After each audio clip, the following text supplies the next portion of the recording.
Так, доброго вечора. Сьогодні думали, не буде відео у нас, але сьогодні, оказується, Маріна у нас плаває в сулугуні. Такі батончики ми робимо. Якраз розкаже нам, як вона його робить. Комусь буде цікаво. Щось може. Я думаю, буде цікаво. Машенька, розказуй. Добрий вечір. Сьогодні я не роблю, а вже тяну сулугуні. Сулугуні ми робимо із імеретинського сиру. Чого із імеретинського? Тому що є багато способів приготування сиру сулугуні. Ну, зрозуміло, перший це класичний.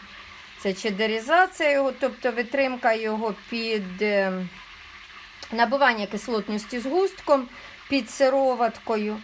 Але це коли ти його робиш багато і, відповідно, це зручно. Так як я роблю сулугуні небагато і косічки, я роблю спочатку імеретинський сир, це отакий, заготовочки. Частину його залишаю на засолку, а з іншої частинки я формую сулугуні, тяну сулугуні і чечил. От. Такі рулетики ми формуємо сулугуні. Чого в рулетики, тому що це зручно, ну, наприклад, як на мій погляд, це зручно. Подожди, це холодна вода, просто холодна вода. Так, да, це просто холодна вода, я зараз дійду туди. А де йдеш? Виноват, ти справишся. От. Чого в рулетики? Того, що, як виявляється, сулугуні не обов'язково має бути круглий. Принаймні, зі слів земляків цього сиру. Один чоловік грузинської національності, я йому кажу, це у нас ось сулугуні, ми його робимо в рулетиках. А він каже, ти хоч і в квадратиках, головне, щоб він був слоїстий, щоб він за смаком був схожий на сулугуні. Як на мене, мені зручно його формувати в рулетики, по тій причині, що його зручно використовують. Більшість людей бере його на гарячі бутерброди. Відповідно, відрізав собі шматочок і по величині шматочка хліба і плавиш. Тобто не треба там трикутнички вирізати чи ще щось. Та навіть якщо і не на гарячий бутерброд, скибочку відрізав. І, відповідно, отримуєш.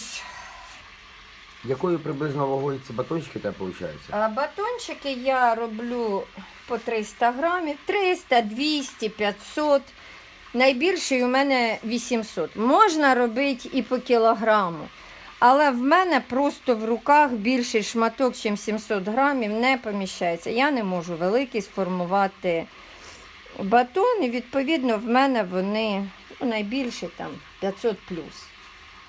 Але так як ми реалізуємо його на ринку, то, в принципі, 300 грамів – це самий ходовий шматочок.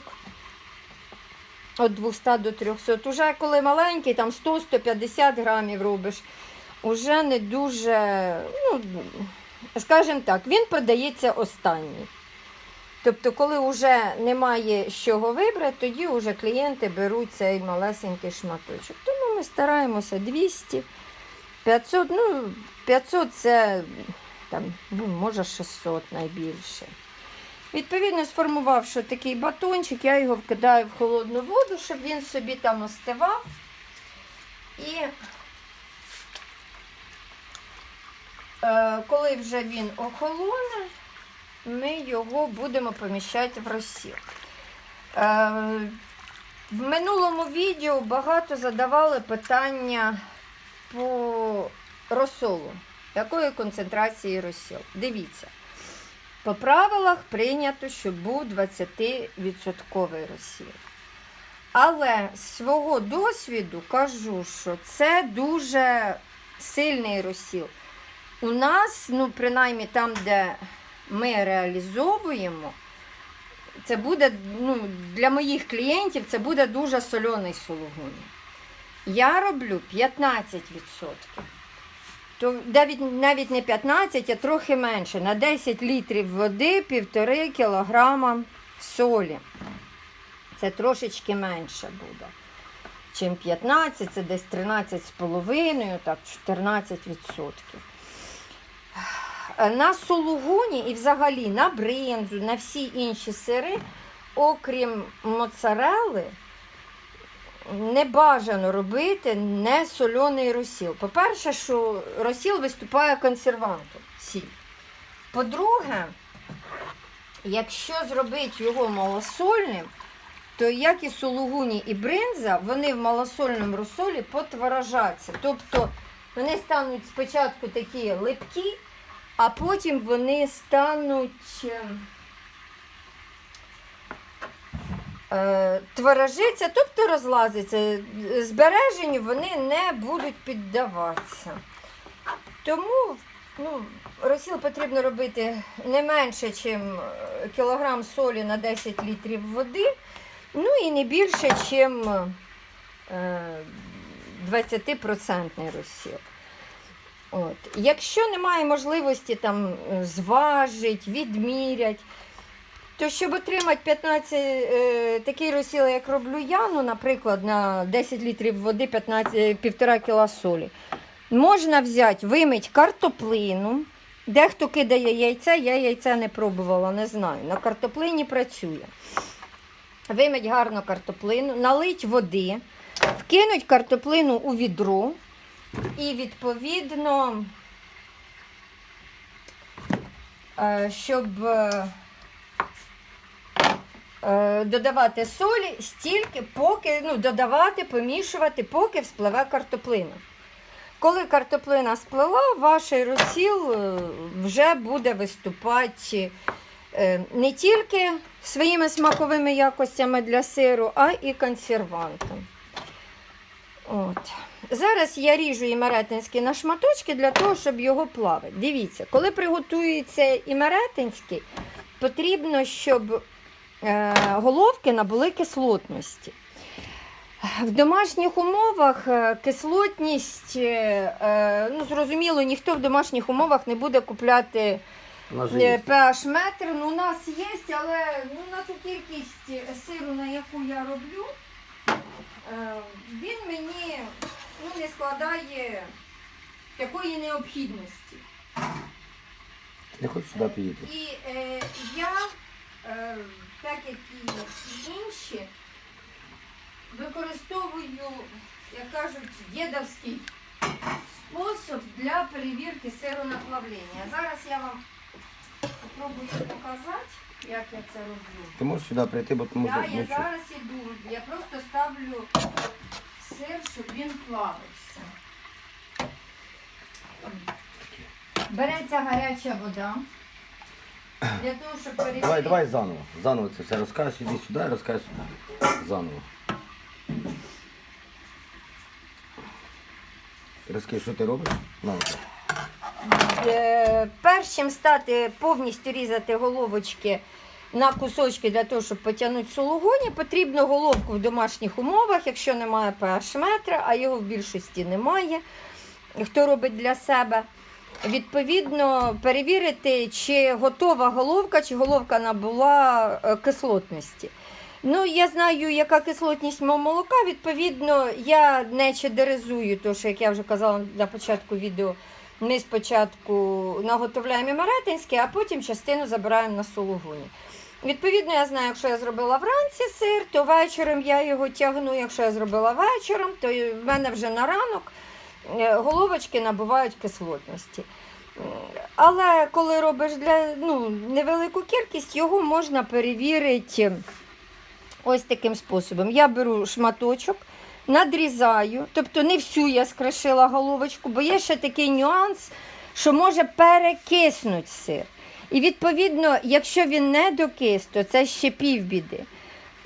Його можна залишити і він іще набуде кислотності. А якщо він перекис, то його не потрібно використовувати, бо ви з нього не зліпите ні сулугуні, він просто у вас розкришиться.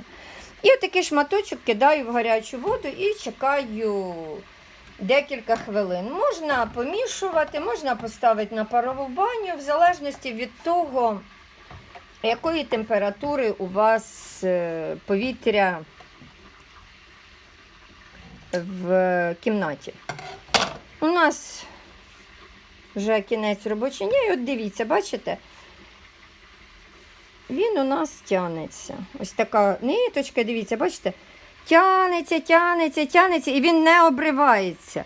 І от скільки воно буде висіти, скільки хватить тіста, воно буде собі тягнутися. Оце готовий сир до плавлення. Тобто з нього, з таких головочок, вже можна робити сулугуні, моцареллу, чечев.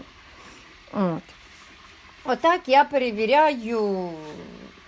Якщо дивіться, він у вас не розкришується в гарячій воді і так не тягнеться, значить треба ще витримати трошечки головочки і відповідно потягнеться. Якщо сир почав рватися, розкришуватися, то відповідно у вас сир уже перекис, уже його просто соліть для того, щоб не спортити молоко, яке ви використали. Ви засолите, ви отримаєте теж смачний сир, але, на жаль, сулугуні ви вже з нього не отримаєте.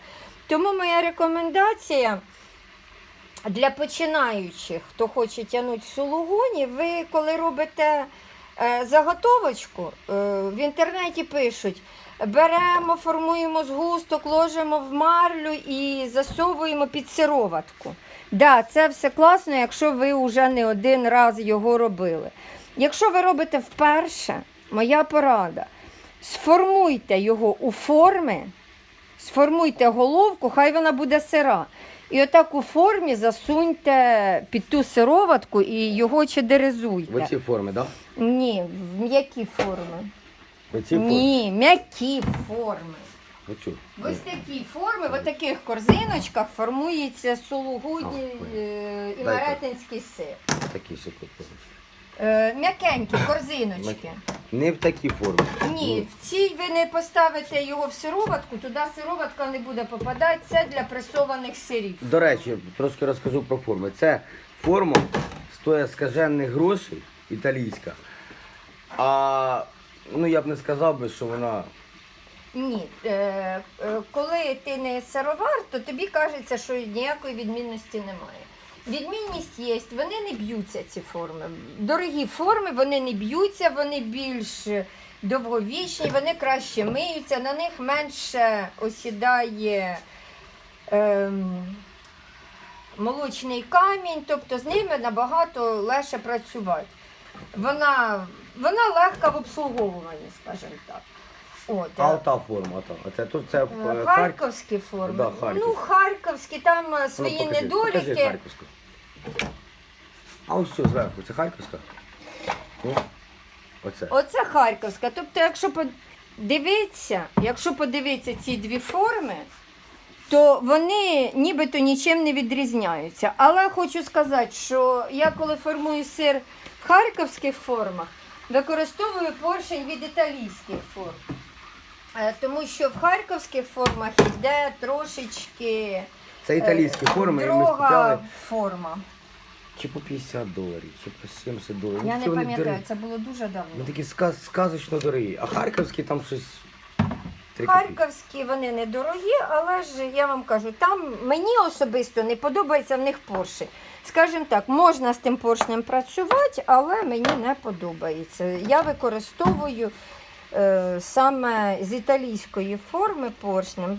Головочка виходить більш гладкувата і відповідно мені так подобається. Це так ми нарізаємо. Маріна нарізає. Так, що ви, дівчинка, несете? Ага. А ти нам покажеш цю косичку? І я вже буду закінчувати. Ну, може, 15 минут вже Може, чи ти ще щось Ну, хочеш сказати? косичку я роблю Чи ти ще з щось цього хочеш сказати? самого тіста чи з цього самого сиру, кому як подобається, так і каже. Так само я спочатку витягую Що тобі дати? Кого? Я сама візьму те, що мені треба. Спочатку витягую, плавлю повністю сир. Я перекладаю в миску, тому що мені у відрі трохи незручно. Трохи незручно його плавити.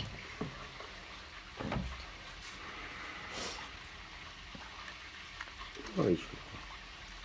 Ти сьогодні не збирався робити? Ні, я сьогодні не збиралася робити косичку. Ну, для контенту, для твоїх підписників, для наших. Зараз я візьму гарячішу воду, для того, щоб зробити косичку. Да, це таке тісто.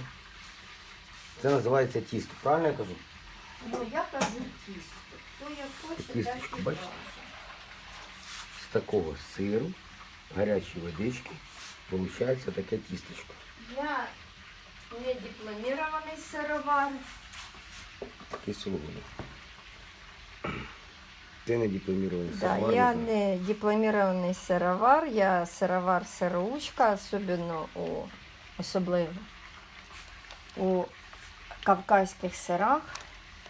Ти сам знаєш, скільки я згадила молока, коли ми зробили перший сулугуній. До речі, перший сулугуній у нас був круглий, 2 кіла, Так, і розказуй. ми його ще й закоптили. Да, ми... Косічка, різниця між сулугуні і косічкою, для неї потрібна гарячіша вода. І відповідно я витягую, ну принаймні це по моєму досвіду, треба, щоб вода була гарячіша. І я її буду тягнути до тих пір, поки, якщо ви звернули, ви бачите ось такі бугорочки.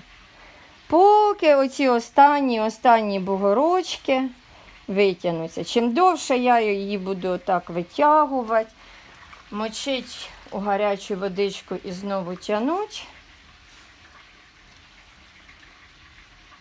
тим у мене нічого не болить. Тим довше ми отримаємо тоншу ниточку. Тонша ниточка, ну ви всі знаєте, що косичка натягнеться на ниточки. І все. І тепер, ну це в мене, якби я сьогодні не тягнула сулугуні, то сюди б я робила косичку, і потім я її окунаю в холодну воду і ще додатково її, поки вона ще тягнеться, ще трошечки її дотягую. Я так роблю чечел. І ми отакими смужечками, потім його солимо, потім просушуємо і відповідно продаємо. Я не плету ніяких косичок. Не знаю чого. Косички вмію плести, ну я їх не плету. Моїм дітям подобається саме, коли отак іде чечел, не в косички. Вони просять, щоб не плели нічого. Відповідно, ми так реалізовуємо його неплетеним. І Тепер розкажи, як ти клієнти солиш? його купують. Солю тим же ж самим розсолом. Як стандартно ти розказуєш? Як стандартно я солю усі сири. Фух, 19 минут, може хватить? Чи ще раз? Чи хватить? Ні, достатньо, я думаю. Так, Хто не зрозумів, якщо виникнуть якісь питання по варки імеретинського, його можна знайти в інтернеті. Це наш класичний сир. Ми його всі, хто переробляє молоко, варимо. Просто ми його називаємо імеретинським. Можна його, наприклад, літнього врем'я не робити 2 загрівами, а просто сразу нагріти температуру до 38 градусів, так як ми на качоту загріваємо, і просто однією температурою сформувати головки. Це вже, хто як пристосується. Наприклад, літнього часу ми відразу загріваємо молоко до 38 градусів.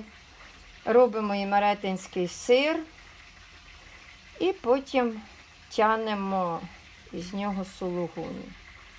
Не знаю, правильно, неправильно. Основне кінечний результат. Отримуємо сулугуню. Так, я думаю, Дякую за увагу.